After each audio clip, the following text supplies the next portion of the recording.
Hello മുത്തുമുള്ളിലെ, എന്താ പാട് സുഖല്ലേ? നമ്മുടെ മലയാള സിനിമയിൽ ഒരുപാട് നല്ല നല്ല മുഹൂർത്തങ്ങൾ ഉണ്ടാവാറുണ്ട്. ആ നല്ല നല്ല മുഹൂർത്തങ്ങൾ ഉണ്ടാകുമ്പോൾ തന്നെ അതിൻ്റെ പിന്നിലൊരു ബാക്ക് ഡ്രോപ്പായിട്ട് ബാക്ക്ഗ്രൗണ്ട് മ്യൂസിക്കിന് വളരെ വലിയ സ്ഥാനം കൊടുക്കാറുണ്ട്. ആക്ഷൻ ആയിക്കോട്ടെ, ഡാൻസ് ആയിക്കോട്ടെ, സെൻറ്റിമെൻറ്റ് സീൻ ആയിക്കോട്ടെ, എല്ലാ എന്തൊക്കെ ഇമോഷൻസ് ഉണ്ടെങ്കിലും അതിനൊക്കെ താങ്ങി നിർത്തുന്ന ഒരു സംഭവമാണ് ബാക്ക്ഗ്രൗണ്ട് മ്യൂസിക്. സിനിമയിലെ പാട്ടുകളെ പോലെ തന്നെ അതിനേക്കാൾ ഉപരി സിനിമയുടെ ഒരു നട്ടെല്ല് എന്ന് പറഞ്ഞാൽ തന്നെ ഈ ബാക്ക്ഗ്രൗണ്ട് മ്യൂസിക്കുകളാണ്.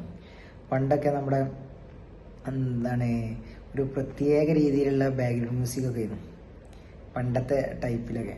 പക്ഷെ ഇന്ന് അതിൻ്റെ ടൂണുകൾ മാറി, അതിൻ്റെ മോഡൽ മാറി, എന്താ പറയുക, അതൊരു വേറെ രീതിയിലായി. പണ്ട് നമ്മുടെ രാജാമണി സാറായിരുന്നു ബാക്ക്ഗ്രൗണ്ട് മ്യൂസിക്കിൽ എന്താ പറയുക ഒരു തലതൊട്ടപ്പം എന്നറിയാൻ അദ്ദേഹത്തിൻ്റെ ബാക്ക്ഗ്രൗണ്ട് മ്യൂസിക്കൊക്കെ നമ്മൾ തിയേറ്ററിലൊക്കെ ഓരോ സ്റ്റാർസിൻ്റെ സിനിമ കാണുമ്പോൾ നമ്മളൊക്കെ കോരിത്തിരിച്ചിരുന്നു. ഇന്ന് അതൊക്കെ മാറി.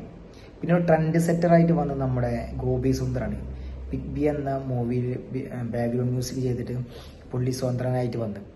അതിനുശേഷം അദ്ദേഹത്തിന് ഒരുപാട് വമ്പൻ മാസ് ചിത്രങ്ങൾ, മലയാളത്തിലെ ഒരുപാട് സൂപ്പർ സ്റ്റാർസിൻ്റെ ചിത്രങ്ങൾ, അല്ലാത്ത ചിത്രങ്ങൾ, ഒരുപാട് നല്ല നല്ല പാട്ടുകളും നല്ല നല്ല ബാക്ക്ഗ്രൗണ്ട് മ്യൂസിക്കുകളും നമ്മളെ ഇരുത്തുന്ന തരത്തിലുള്ള ഒരുപാട് ബാക്ക്ഗ്രൗണ്ട് മ്യൂസിക് പുള്ളിയുടെ കയ്യിൽ നിന്നുണ്ടായി. അതിൽ മെയിൻ ബിഗ് ബി ഉണ്ട്, അതുപോലെ തന്നെ നമ്മുടെ പുലിമുരുകന്, എബ്രഹാമിൻ്റെ സന്തതികൾ, ഗ്രേറ്റ് ഫാദർ അദ്ദേഹത്തിൻ്റെ മ്യൂസിക്കാണ്. അതിൻ്റെ ബാക്ക്ഗ്രൗണ്ട് മ്യൂസിക് നമ്മുടെ സുഷിൻ ഷ്യാമെന്ന്. അതുപോലെ തന്നെ ഏറ്റവും എടുത്തു പറയേണ്ടത് നമ്മുടെ എന്നുമെൻ്റെ മൊയ്തീൻ എന്ന സിനിമയിൽ, ആ സിനിമയുടെ മൊത്തം എന്താ പറയുക ഒരു ആത്മാവ് എന്ന് പറഞ്ഞാൽ അദ്ദേഹത്തിൻ്റെ ആ ഒരു ബാക്ക്ഗ്രൗണ്ട് മ്യൂസിക്കാണ്.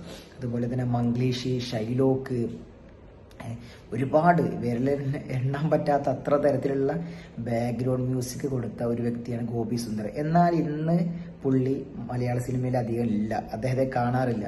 അവിടെയൊക്കെ പുതിയ പിള്ളേർ വന്നു. പക്ഷേ അദ്ദേഹം തിരിച്ചു വരികയാണ്. നമ്മുടെ ദിലീപേട്ടൻ്റെ ബബ്ബ എന്ന മൂവിയിൽ അദ്ദേഹം തിരിച്ചു വരികയാണ്. അത് എന്താ വെച്ചാൽ ഷാൻ റഹ്മാൻ ആയിരുന്നു അതിൻ്റെ ബാക്ക്ഗ്രൗണ്ട് മ്യൂസിക്. പക്ഷേ ആ സിനിമയിലുള്ളവർക്ക് അത് തൃപ്തിയല്ലാത്തത് കാരണം അദ്ദേഹത്തെ മാറ്റി പകരം ഇപ്പോൾ ഗോപി സുന്ദറാണ് അതിൽ ബാക്ക്ഗ്രൗണ്ട് മ്യൂസിക് ചെയ്യാൻ വരുന്നത്.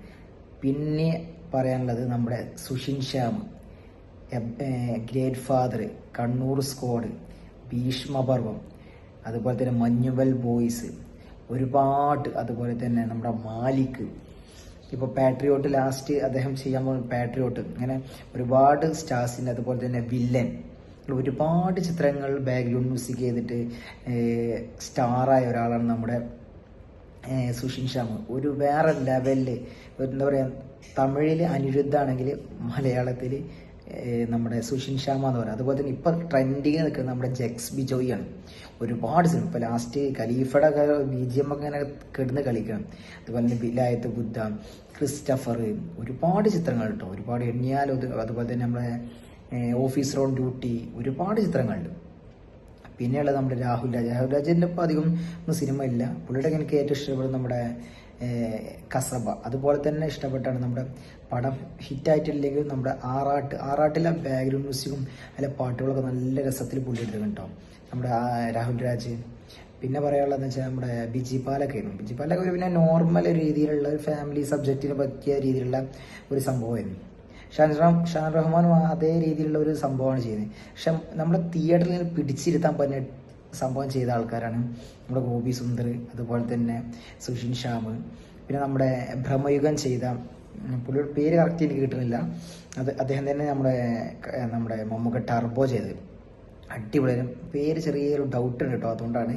പക്ഷെ അതൊക്കെ വേറെ ലെവൽ, കാരണം ഒരുപാട് എന്താ പറയുക ചെയ്യാൻ കാലിബറുള്ള ടീംസാണ്. അപ്പോൾ നിങ്ങൾക്കറിയാം, നിങ്ങൾക്ക് ഏറ്റവും ഇഷ്ടമുള്ള ഒരു ബാക്ക്ഗ്രൗണ്ട് മ്യൂസിക് ഡയറക്ടർ ഒന്ന് കമൻറ്റ് ചെയ്യാം കേട്ടോ. ഒന്ന് വീഡിയോ കണ്ടിട്ട് ഒന്ന് കമൻറ്റ് ചെയ്യുക. കാരണം ഒരു ക്യൂരിയോസിറ്റിയാണ്. ഞാൻ ഇഷ്ടപ്പെടുന്ന ആൾക്കാരെ തന്നെയാണോ നിങ്ങൾ ഇഷ്ടപ്പെടുന്നവർ അറിയാനുള്ള ക്യൂരിയോസിറ്റി. ആ വീഡിയോ ഒന്ന് മാക്സിമം ഷെയർ ചെയ്തിട്ട് എല്ലാവരും കമൻറ്റ് ഒന്ന് കാണണം. ഓക്കെ, അത്രേ ഉള്ളൂ.